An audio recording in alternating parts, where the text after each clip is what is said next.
Alors on change complètement de sujet et on reste dans la même région. J'ai la chance d'avoir avec moi Yossi Abravanel.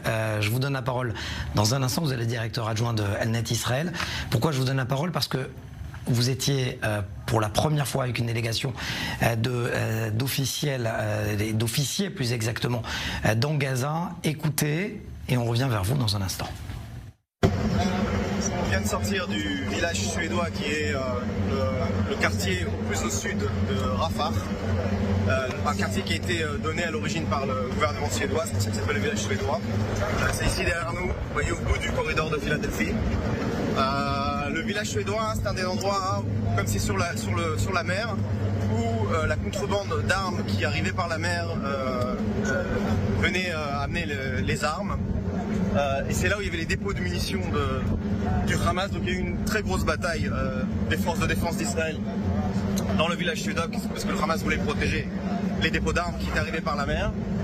Et donc à la fin, évidemment, les forces de défense d'Israël ont réussi à tuer les terroristes dans le village suédois et à prendre le village suédois. Ils ont trouvé les plus grosses caches d'armes à l'intérieur de Rafah, à l'intérieur de ce quartier. Derrière moi, vous pouvez voir le quartier de Al-Sultan, qui est le quartier dans lequel il reste encore le dernier bataillon du Hamas qui n'a pas été détruit. C'est probablement dans ce quartier qu'il reste encore les derniers otages. Les 6 otages qui ont été tués la semaine dernière ont été retrouvés dans ce quartier de Al-Sultan qui est juste derrière moi. Et on retrouve Yossi Abravanel. Je vous voyais regarder cette vidéo avec attention. C'est la première fois qu'une ONG parvient à faire rentrer dans Gaza, et pas n'importe où à Rafah, des officiers supérieurs d'armées de plusieurs pays en fonction ou pas. Racontez-nous. Alors tout à fait Mathias, c'est la première fois que Tsahal et le ministère de la Défense donnent une autorisation pour une si grande délégation pour entrer à l'intérieur de Gaza. On parle de 15 officiers supérieurs, donc des généraux, des colonels et des lieutenants-colonels de 6 pays de l'OTAN, donc les États-Unis, le Canada, la Roumanie, la France, l'Australie, et j'en oublie un, et le Canada. Et donc on a réussi à convaincre en fait tout simplement l'armée de l'importance d'emmener des experts dans le domaine militaire pour pouvoir mieux expliquer la guerre à l'extérieur. Pour ça il fallait leur donner un plein accès au terrain de guerre et les faire rencontrer tous les commandants de l'armée israélienne. C'est dur de les convaincre. C'est dur de les convaincre, sachant que c'est toujours dur parce que l'armée elle a toujours tendance à ne pas vouloir rentrer ni des civils ni des gens de l'extérieur à l'intérieur d'une zone de guerre, d'abord parce que c'est dangereux, et de deux parce que c'est tellement complexe à expliquer que ça peut se retourner en termes d'information. Et de convaincre ces hommes, ces officiers à qui on répète depuis des mois, le président américain en tête, l'armée israélienne va faire un massacre à Rafah. Et pour l'instant, ce n'est pas le cas. Alors, je vais vous dire qu'une partie d'entre eux sont venus, quand ils sont arrivés, ils étaient très critiques par rapport à l'opération qu'Israël mène aujourd'hui dans Gaza, notamment le chef de la délégation, le général John McCall, qui était l'ancien commandant des forces de l'OTAN, donc quelqu'un avec beaucoup de poids, de background aussi sur tout ce qui est terrain de guerre, avec beaucoup d'expérience.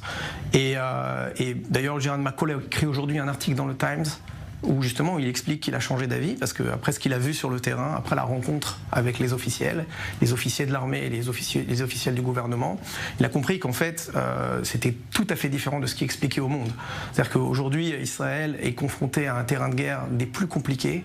Lui-même explique dans l'article qu'il a écrit que c'est plus compliqué que la guerre en Afghanistan, la guerre en Irak, et en termes de ce qu'on appelle modern warfare, c'est-à-dire les théâtres de guerre modernes. Mais il va plus loin dans cet article parce qu'il dit qu'il est convaincu qu'Israël respecte les règles d'engagement, tout ce qui n'a jamais été dit. Les règles d'engagement sont supérieures à celles des alliés, c'est ce qu'il dit à l'intérieur, tout aussi fortes que celles de l'armée anglaise, si ce n'est plus forte. Donc effectivement, lui-même, quand il est parti, on a fait un débriefing avec le Premier ministre et avec le ministre de la Défense, lui-même a dit qu'il a été très étonné de voir que, évidemment, les lois de la guerre, les lois internationales sont respectées à la lettre. Malheureusement, il y a des dommages collatéraux, mais dans dans la loi internationale, on comprend que sur un terrain de guerre, il y a des dommages collatéraux. C'est-à-dire que si vous prenez par exemple la bataille de Mossoul, le rapport entre civils tués et terroristes tués, à Mossoul, c'est une ville d'1,5 million d'habitants en Irak, il y avait 5000 terroristes de ISIS, de Daesh à l'intérieur, il a fallu 100 000 soldats de la coalition, surtout des Américains, pour les tuer, ça a pris 8 à 9 mois, et il y a eu, on ne sait pas exactement le rapport civil tués par rapport à terroristes, mais on parle d'un rapport de 1 à 7, c'est-à-dire 7 civils tués pour un terroriste tué. Aujourd'hui, dans Gaza, on est à peu près à 46-47 000 morts, dont 17 000 terroristes. Donc vous avez un rapport de... Ce sont les chiffres annoncés par le ministère les chiffres palestinien du Hamas aussi. Le Hamas aussi. Le Hamas est sur... La différence, c'est que le Hamas dit que c'est tous des civils. Alors que nous, en Israël, on fait la distinction entre les civils et les terroristes. Donc vous avez un rapport de 1,5 à peu près, même si on veut être large de 2, 1 pour 2. C'est bien meilleur que la majorité des conflits modernes auxquels on a assisté ces dernières années. Là où vous roulez, c'est sur l'axe Philadelphie qui a été goudronné, contrairement à ce qu'il était avant. Je vais vous dire ce qu'on a fait à l'intérieur de Gaza. On est parti du point de passage de Keren Shalom, on a roulé sur 12 km sur tout l'axe de Philadelphie jusqu'à la mer. Sur le chemin, on s'est arrêté pour voir des tunnels qui ont été trouvés par l'armée israélienne. L'armée israélienne a trouvé 200 tunnels et ils en cherchent encore. Il y a des équipes du génie militaire de l'armée qui sont placées tous les 15 mètres avec des foreuses. Toutes les foreuses d'Israël sont sur le corridor de Philadelphie aujourd'hui et ils forent pour trouver des nouveaux tunnels. Au moment où on était sur le corridor, on a vu un tunnel qu'ils étaient en train de découvrir en temps réel, avec une machine à l'intérieur. Est-ce que les officiers supérieurs l'ont vu ça? Ah oui, tout à fait, ils l'ont vu avec la caméra à l'intérieur. On est même rentré dans le grand tunnel qu'on appelle le tunnel 160, celui où des camions peuvent rentrer, des jeeps peuvent rentrer, qui était un tunnel de ravitaillement en armes, en hommes, en tout, depuis l'Égypte jusqu'à Israël. Ils ont dit quoi? Ils rentraient à l'intérieur, ce tunnel rentrait jusqu'à 3,5 km à l'intérieur de l'Égypte. Quand ils ont vu ça, ils ont évidemment compris la complexité de cette guerre, parce que vous avez en fait une organisation terroriste qui avait un ravitaillement permanent par le corridor de Philadelphie, qui n'a jamais été coupé en fait de l'Iran, qui l'approvisionne en armes. Mais pourquoi je vous ai demandé de venir? Parce que il y a eu toutes sortes d'explications, de textes à la conférence de presse de Benjamin Netanyahou. Certains politiques, d'autres moins. Vous y étiez à l'intérieur. Et vous y étiez avec des experts militaires. Ouais. Est-ce qu'ils ont compris l'importance de l'axe Philadelphie pour enlever l'oxygène terroriste? Ils ont compris. C'est-à-dire que d'un côté, il y a l'aspect politique, à savoir si ça doit faire partie d'un deal. Ça, c'est une direction du gouvernement. C'est autre chose. Mais en termes de, on va dire, de pure analyse militaire, c'est essentiel d'être sur le terrain et d'avoir Philadelphie.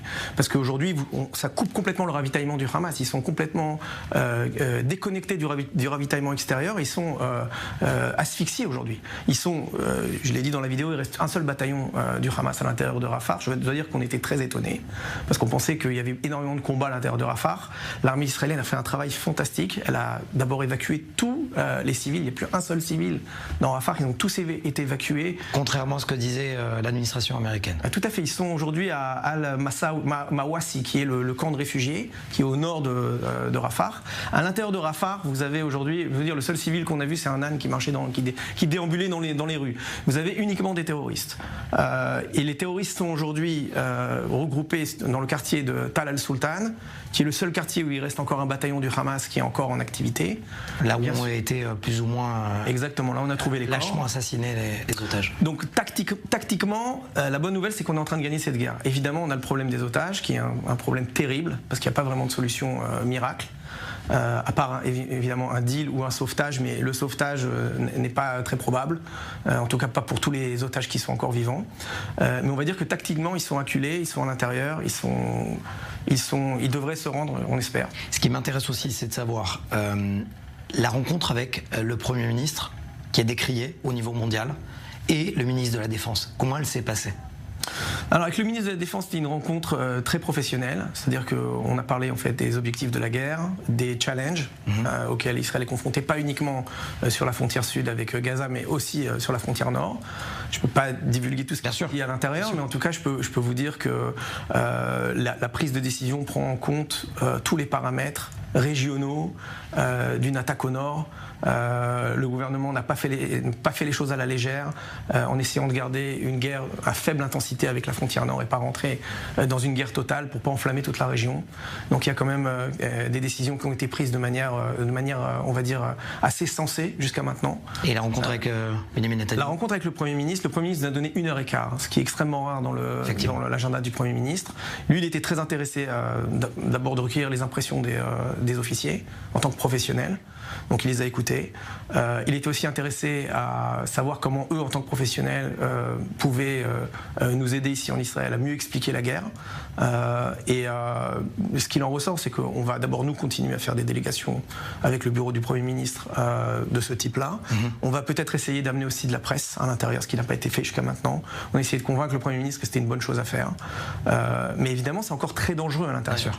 Je dois vous dire qu'au niveau des tactiques qui ont été employées et qui sont toujours employées par le Hamas, c'est très très compliqué d'avoir des civils à l'intérieur. Vous avez dans toutes les maisons des caches d'armes, des explosifs. Une maison sur deux est piégée. Vous avez des caches d'armes à l'intérieur. Vous avez de simples kalachnikovs avec des cartouches, mais vous avez aussi des RPG. Et les terroristes qui sont uniquement en civil, quand ils se promènent à l'extérieur, peuvent entrer dans n'importe quelle maison, saisir une arme, tirer sur des soldats et repartir en tant que civil. Merci. Donc c'est compliqué. Merci de ce témoignage. Monsieur Abravanel, c'est rare que vous veniez en plateau et l'expliquer aussi bien, puisque vous aviez en plus les images avec vous. Merci d'avoir été avec nous, directeur adjoint d'ANET.